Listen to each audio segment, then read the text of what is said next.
5 seconds to go.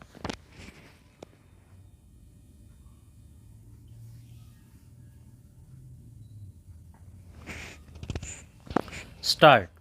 Sir, this bill to improve the service conditions of the judges cannot provoke any opposition from any quarter. But it is a pity that the government has to come with this measure as a consequence of a direction by the Supreme Court. I do not know how it passed the scrutiny of an efficient person that an artificial date cannot be fixed for granting the benefits of revised pension.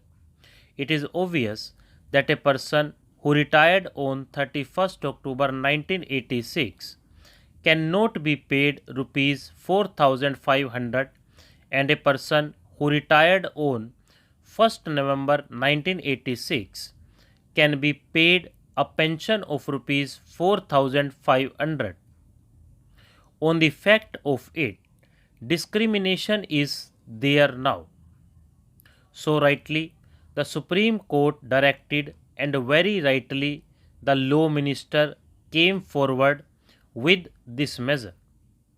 The other things are they are given a sumptuary allowance.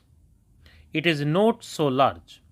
It is only rupees 250 or rupees 300 for giving a cup of coffee or tea to those who come to their house.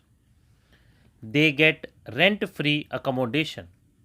They have also increased the conveyance allowance. But unfortunately, under the Income Tax Act, these are treated as perquisites and are treated as part of remuneration. The result is the state government gives with one hand and the central government takes away with another hand. So they realized that it is not the same government's hands, it is a different government's hands. So they are removing this anomaly now. But here we have to pause for a minute.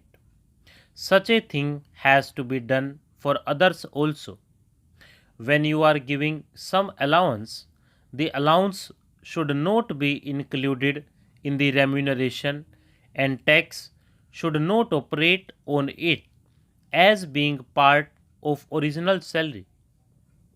If you are giving some allowance to meet a specific purpose like transport, and if I am using that money for such purpose, then it should not be made a burden on my original remuneration by way of increased income tax. You are eating into the original remuneration. So, this facility should be extended for other fixed salary people also so that they will heave a sigh of relief. Then about gratuity, the rupees 50,000 ceiling is also not good. So far as the provisions of the bill are concerned, I have these few comments to make, taking this opportunity to express my views before you. 1,75,000 cases are pending in the Supreme Court alone as on December ending this year. 14,39,000 cases are pending in the various high courts.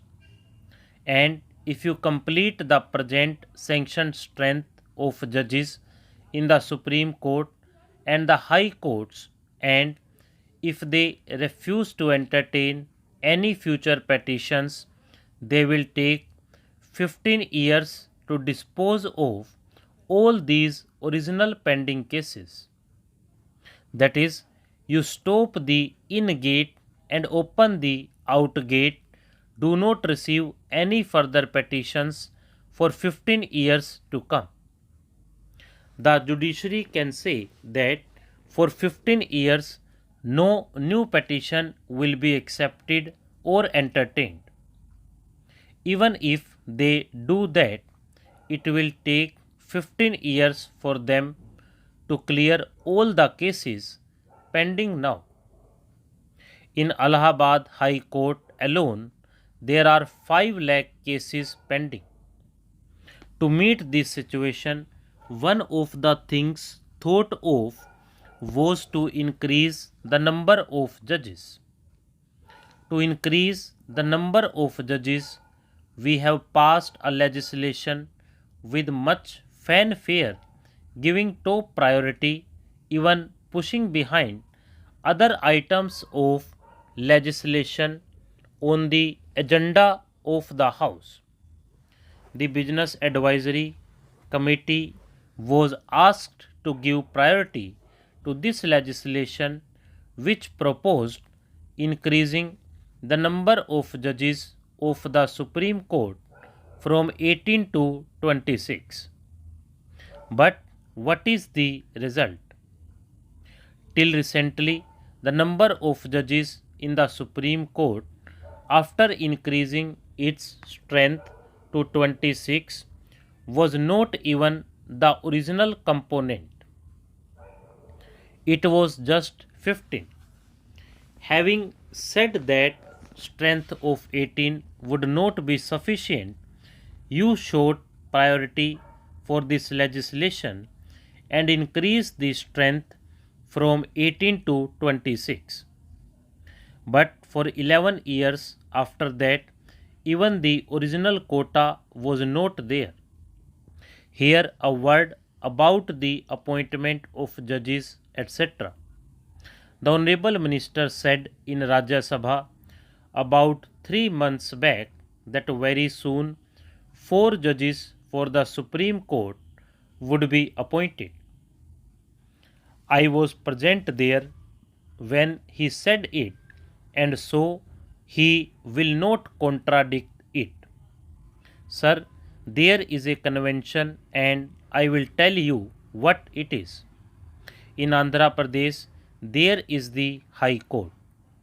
Andhra Pradesh is a fairly big state with 42 members in the Lok Sabha and 18 members in the Rajya Sabha, together 60 members of parliament, and it is one of the big states.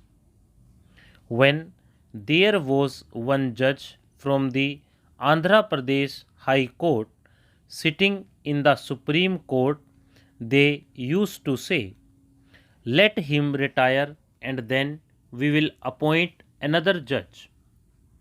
There is only one exception in the case of one person in these last 40 or 50 years, when a second man was appointed for 1 year as judge of the court.